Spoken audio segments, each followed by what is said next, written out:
Hi, welcome back to Technology Review. I'm your host, Mac Jackson Jr. You can find me on Facebook, Twitter, LinkedIn, and YouTube. My website is macjacksonjr.com, where you find information on cybercrime prevention mitigation.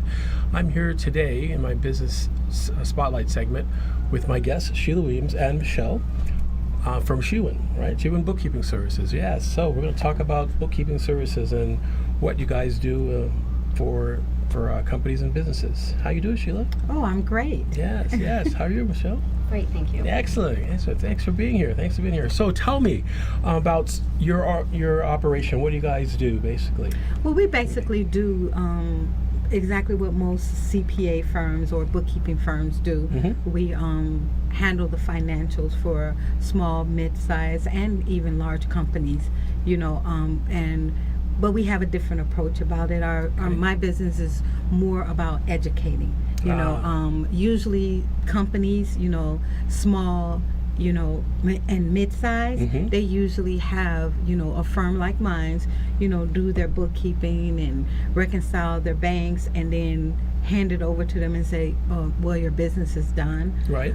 Well, we take a different approach, and Okay. it's more like an educational. I do that, but then I go over the financials, and we sit down monthly with them, and we go over the numbers, and we help them to understand their numbers behind their business. Because that's important, yes. if you understand the numbers behind your business, you'll start thinking, and you'll make better business decisions, Mm-hmm. and you'll increase your bottom line. Interesting. So we help them to, see when they take their debit card and they go and they're just buying a cup of coffee. They Right. swipe in that card, or, Can they write it off, right? Exactly. Yeah. And even if they can write it off, Mhm. Doing that often, then they wonder, well, why don't I have any money in the bank? Right. So Right. it helps them to think, more about where they want their bottom line to be. And, I've met several small businesses, Mhm. that say, well, you don't want to have your bottom line in a lot because you got to pay taxes on that. Mhm. I help them to realize, well, it affects other things. Besides So the tax besides write-off, your yes. tax write-off, Mhm. when you have that, you might make 80 or 90,000 in that business, but then when you do your tax return is showing like 10,000.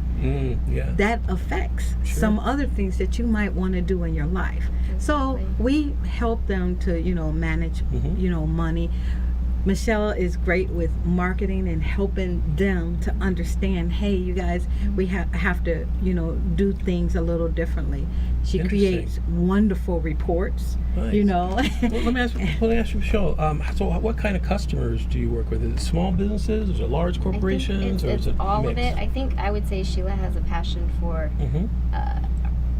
She enjoys working with people who are very passionate about their business. Okay, that makes sense. And I yeah. think that usually when we have, especially the smaller business, Mhm. even mid business, Right. they get to live their dream. They finally got there because nobody just walks in.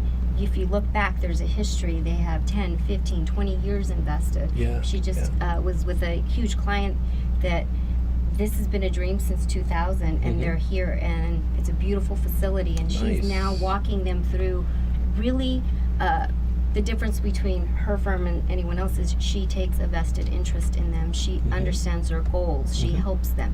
She assesses them. What do you want to do? If someone says, I want to open a second location, just like what she just said. Yes. Okay, so you don't want those tax returns. You want to show profitability. You want the banks to Good look point. at you Good and point. now develop credit, great credit. Mhm. And as we know, so she's just, I love being a part of her team for that reason, because she genuinely cares about her clients and she gets to watch them grow. And Very that's the fun nice. part.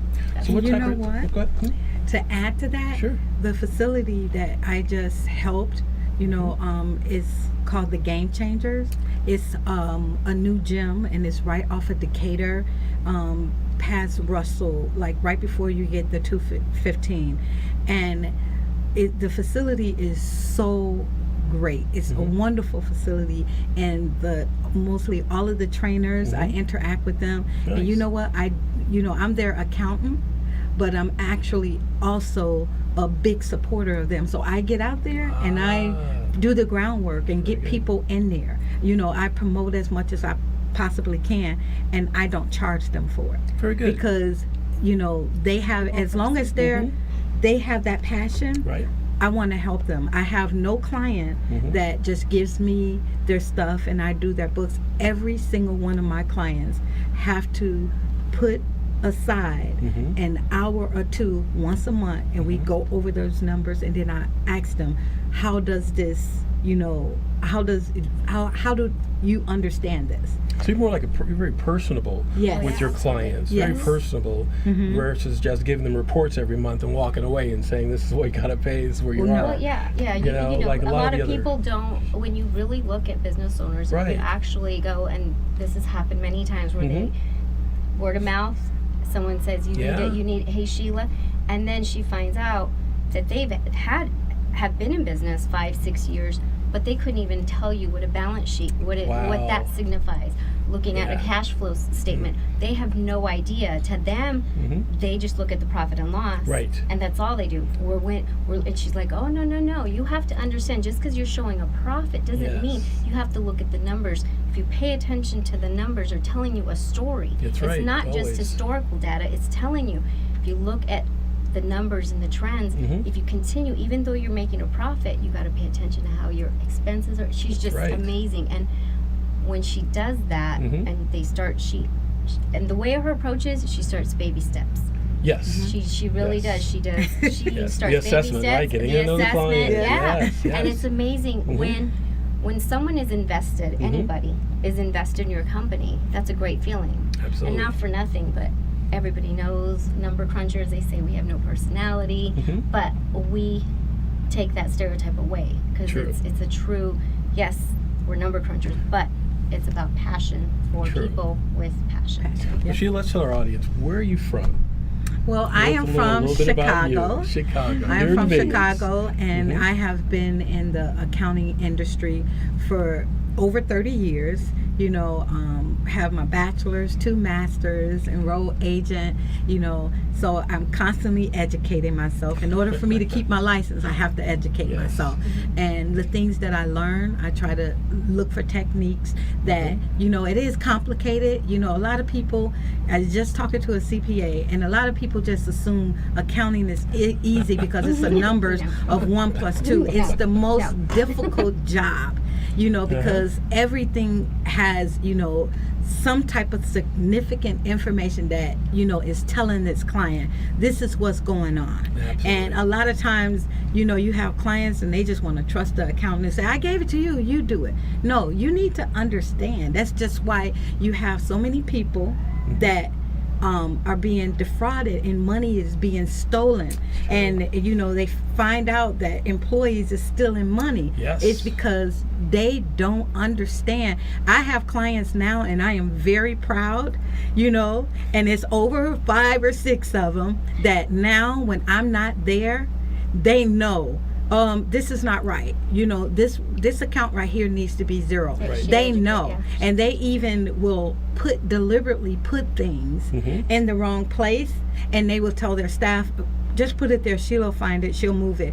And it never fails. I'll say, okay, why did you put it there? You guys didn't understand? Good. Now let me help you understand so you won't put it there no Again, more. that's And right. so now they bank on that now. They say, okay, just put it there.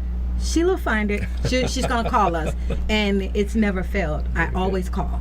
Very good, Sheila. Very good. So again, the type of businesses you said it could be small, could be a 1-person organization to a large company Yes. as well. That is really I good, do Sheila. large companies, and mostly large companies, they already have their Nice. accounting staff. So we go in, we look at their financials, we Okay. look at their structure, Dot the and we I's. tell them, hey, okay, this is a problem. The best way to look at I've been into companies when they give me their financials, and because they're a large company, they feel like everything is okay. And when I start circling and putting, you know, my notes on there, they were like, wait a minute, we thought everything was good. Yeah. And then when I show them, Yeah. and not only do I show them, I find the gap rule and telling them, this is why you need to do this. That's very, very good. You know, so I'm following the principles that, Of you know, accounting. of accounting. Absolutely. How will our listening audience be able to get a hold of you?